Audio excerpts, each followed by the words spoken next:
Hello student.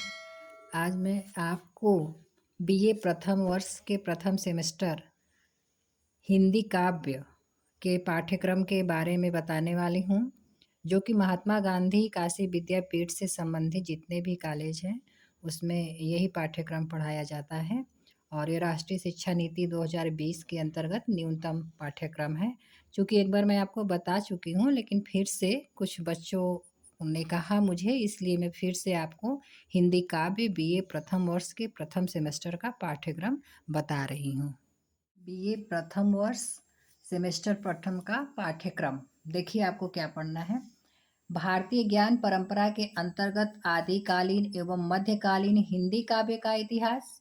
अब उसके अंतर्गत आपको इतिहास लेखन की परंपरा विकास, भारतीय ज्ञान परंपरा, हिंदी साहित्य का काल विभाजन, नामकरण एवं साहित्यिक प्रवृत्तियां, सिद्ध साहित्य, जैन साहित्य, रासो साहित्य, नाथ साहित्य और लौकिक साहित्य। ध्यान दीजिएगा, सभी से थोड़ा थोड़ा पढ़ना है। भक्ति आंदोलन के उदय के सामाजिक सांस्कृतिक कारण, प्रमुख संप्रदाय, वैचारिक आधार, निर्गुण और सगुण कवि, उनका काव्य, रीतिकाल की सामाजिक सांस्कृतिक पृष्ठभूमि, नामकरण, प्रवृत्तियां, परिप्रेक्ष्य, रीतिकालीन साहित्य के प्रमुख भेद, रीतिबद्ध, रीति सिद्ध, रीति मुक्त, प्रमुख कवि और उनका काव्य। आदुकालीन जो है आधुनिक कालीन काव्य का इतिहास में क्या पढ़ना है। सामाजिक सांस्कृतिक पृष्ठभूमि, नामकरण एवं प्रवृत्तियां, 1857 का प्रथम स्वतंत्रता संग्राम, पुनर्जागरण, हिंदी नवजागरण, भारतेंदु युग, द्विवेदी युग एवं छायावाद की प्रवृत्तियां एवं उनका मुख्य अवदान है। उत्तर छायावाद की वैचारिक प्रवृत्तियां हैं, प्रगतिवाद, प्रयोगवाद, नई कविता, समकालीन कविता, प्रमुख साहित्यकार, रचनाएं और साहित्यिक विशेषताएं। अब जो है आदिकालीन कवि, तो अभी आपको बताया है कि हिंदी साहित्य के इतिहास को जो है 4 भागों में बांटा जाता है। आदिकाल, भक्तिकाल, रीतिकाल और आधुनिक काल। तो आपको उन सारे काल से कवियों को भी पढ़ना है। तो आपको आदिकालीन कवि में किसको किसको पढ़ना है। विद्यापति, गोरखनाथ, अमीर खुसरो को, ये आदिकालीन कवि हैं। ध्यान दीजिएगा, और भी हैं लेकिन आपको पढ़ना यही है।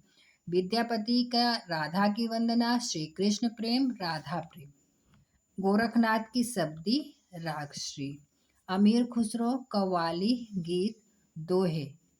और ये दोहा दिया हुआ है, कौन सा पढ़ना है। गोरी सोए खुसरो रैन, देख में चकवा चकू, ये सारी चीजें पढ़ना है।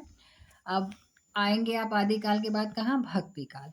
तो भक्ति काल में आपको सगुण कवि अभी पढ़ना है। ध्यान दीजिएगा, सगुण और निर्गुण। सगुण कवि ईश्वर को मानने वाले, बार बार आप लोग असमंजस की स्थिति में रहते हैं। तो सगुण कवि बहुत सारे हैं, लेकिन आपके पाठ्यक्रम में पढ़ना है सूरदास का भ्रमर गीत। और उन्होंने पद संख्या भी बता दिया है, क्योंकि भ्रमर गीत बहुत ज़्यादा है उसमें। तो आपको 7, 21, 23, 24, 26 ही पढ़ना है केवल। अब आते हैं गोस्वामी तुलसीदास, उनका क्या पढ़ना है। श्री रामचरित मानस, वो भी अयोध्या खंड का, दोहा 28 से 41 तक।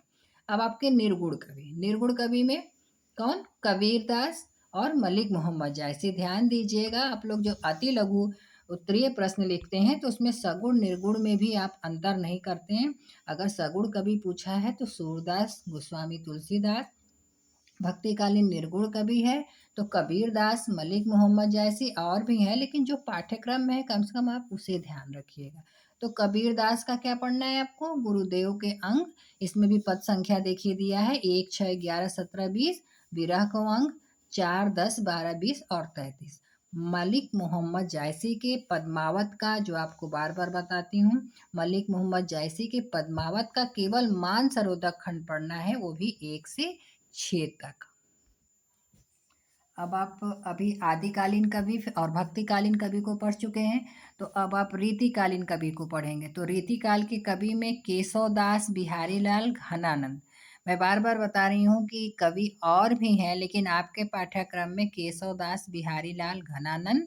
तो केशव दास का कवि प्रिया, तृतीय प्रभाव 1, 2, 4, 5। बिहारी लाल के जो है प्रारंभ के 10 दोहे। घनानंद सुजान हित 1, 4, 7। अब जब रीतिकाल के बाद आप आएंगे आधुनिक कवि पे, तो आधुनिक कवि में आपको भारतेंदु हरिश्चंद्र, जयशंकर प्रसाद, निराला जी, पंत जी और महादेवी वर्मा जी को पढ़ना है। तो आप भारतेंदु हरिश्चंद्र की जो कविता है इसमें मातृभाषा प्रेम पर दोहे हैं। रोकहु जो तो अमंगल होए, ब्रज की लता पता मोहि कीजिए। जयशंकर प्रसाद का कामायनी के श्रद्धा सर्ग के 10, आंसू के प्रथम 5 पद। निराला जी का वरदे वीणा वादिनी, तुलसीदास प्रारंभ के 10 पद। वह तोड़ती पत्थर और भिक्षुक। सुमित्रानंदन पंत जी का मौन निमंत्रण, प्रथम रश्मि यह धरती कितना देती है। महादेवी वर्मा दीन हूँ तुम्हारी रागिनी भी हूँ, फिर विकल है प्राण मेरे, यह मंदिर का दीप इसे नीरव जलने दो। छायावादोत्तर कवि, अब छायावादोत्तर का मतलब कि छायावाद के बाद के जो कवि हैं और हिंदी साहित्य में शोध। ध्यान दीजिएगा, हिंदी साहित्य में जो शोध है इसको पीछे दिया हुआ ये आप जरूर पढ़ लीजिएगा। अतुल लघु उत्तरीय में प्रश्न में पिछली बार पूछा था कि शोध का अर्थ क्या होता है। अब इसमें आप अज्ञेय, मुक्तिबोध, नागार्जुन, धर्मवीर भारती और धूमिल को पढ़ने वाले हैं। तो नदी के दीप, दीप अकेला, कलगी बाजरे की। मुक्तिबोध का विचार आते हैं भूल गलती, अकाल और उसके बाद। नागार्जुन जी का दिया हुआ था पिछली बार, बादल को घिरते देखा है। धर्मवीर भारती बुआई का गीत, कविता की मौत। धूमिल रोटी और संसद, मोचीराम। धूमिल का पूरा नाम है सुदामा पांडे धूमिल। और यहाँ पे आपको नागार्जुन जी का पूरा नाम जो है वैद्यनाथ मिश्र नागार्जुन। मुक्तिबोध गजानन मानव मुक्तिबोध अज्ञे, सच्चिदानंद हीरानंद व सैन अज्ञे।